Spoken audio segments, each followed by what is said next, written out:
Yaxşı brat, yaxşı. İnşallah sabahlarım orada olacaq. Sağ ol Allah'ım Allah. Ayda, borc, xərc, pulum olmayan vaxtda əsgər yoldaşımdı toya çağırıb. Neyniyim mən? Neynəyəsən? 2 il bundan qabaq səndən əskərlikdə olda sən qızdırmışdın mənim yadıma gəlir. Sənin yerində Mariya çıxdı. Özü pis eləyəndə sənin yerində sıraya çıxırdı. İndi fikirləşirsən ki, neynəyəsən? Ged onun toyuna. Ha Mələk, bir dəqiqə deyəm. Nə dost deyil? Nəysə, yaxşılığı ham bir bilməli. Onun səhər durmağı var, benzinin qiymətindən xəbərim var, toya pul yazdırmaq, benzinin qiyməti, tanımadığın adamların içinə girsən, bəydən başqa heç kimi tanımırsan, oturdun süfrədə, gözün arağı görəcək, nəfsin çəkəcək.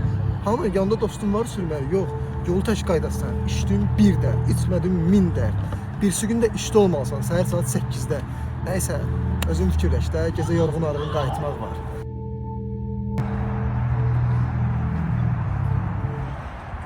Atın nə düşündün? Qırıb.